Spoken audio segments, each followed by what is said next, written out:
Now that we have initialized the query's controller and the transaction factory, we can go ahead and implement our endpoints. Let's start with our view function and retrieve the created and the received offers. For that, we will first need to install the big number JS dependency and restart our dev server.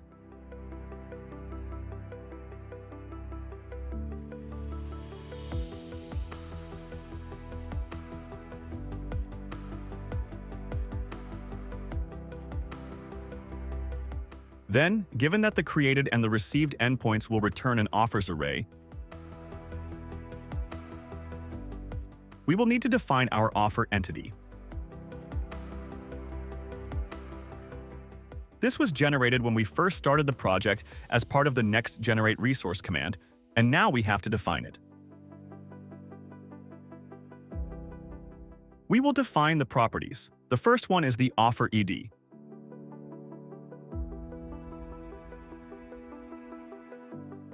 Which is a number, the creator, which is a string, and the address of the creator, offered payment, which is an object that we will define shortly. Let's call it offered payment.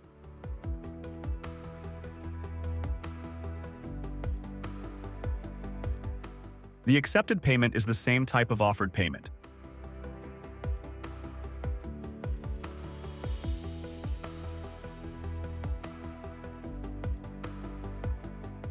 And the accepted address.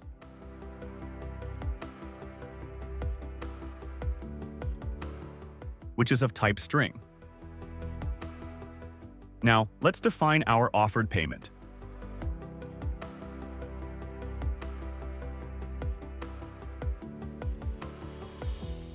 It will have a token identifier,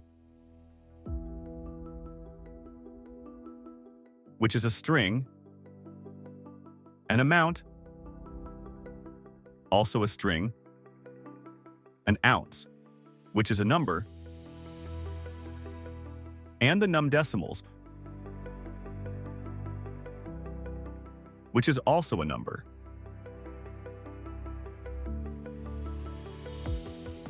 In order to create this offer object, once we have the information from the smart contract, we will define a starting function that will instantiate an offer object.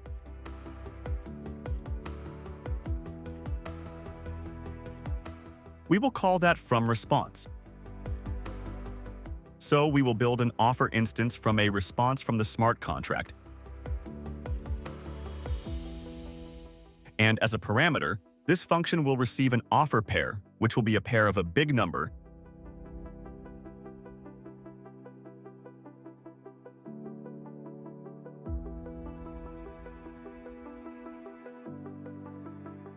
and an offer smart contract response DTO.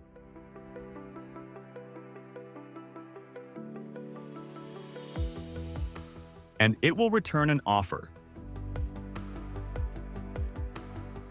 Now, we need to define the offer smart contract response DTO.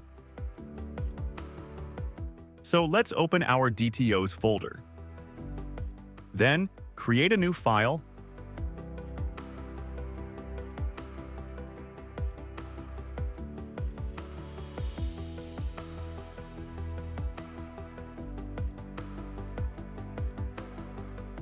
and export the type.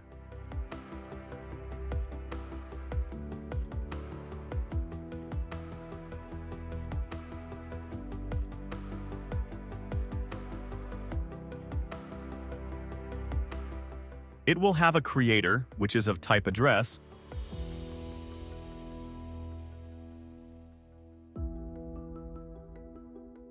offered payment,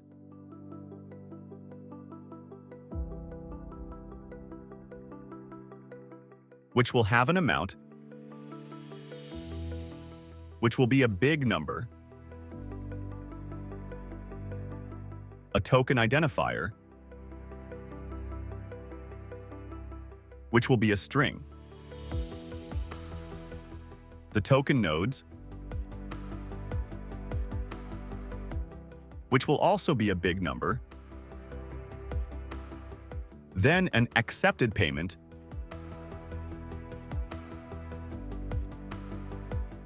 which will have the same interface, and an accepted payment.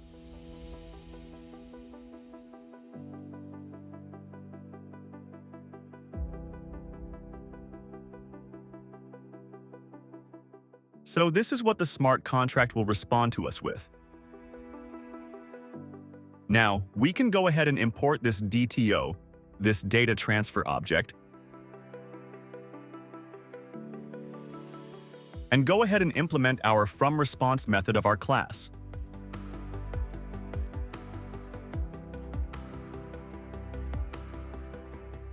We will return a new object, aseOffer, which will contain the offer ID.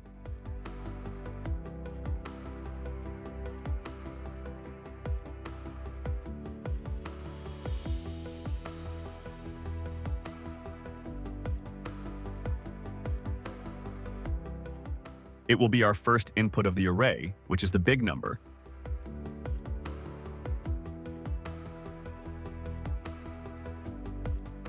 And then we can add the other properties.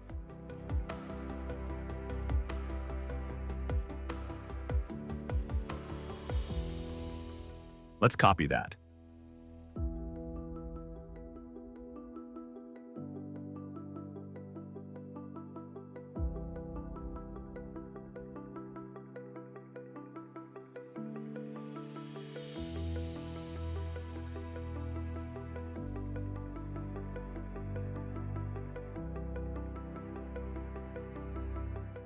Then, the offered payment.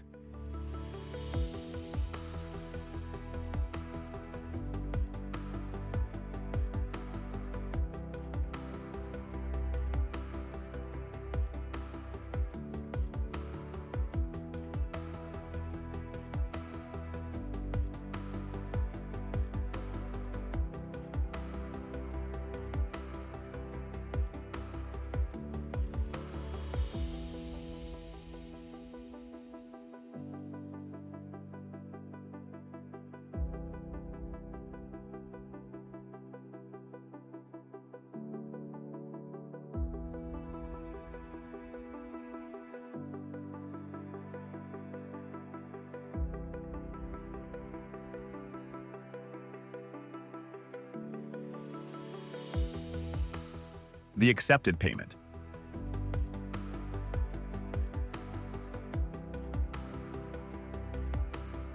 We will have that amount, same as above. We can copy this and just replace this with accepted payment.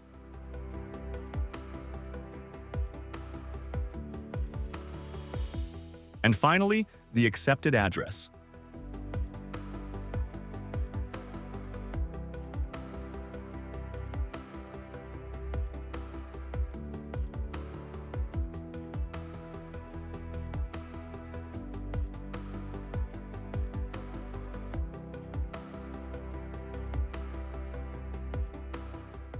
And here we have it, the FromResponse helper function, which will instantiate an offer.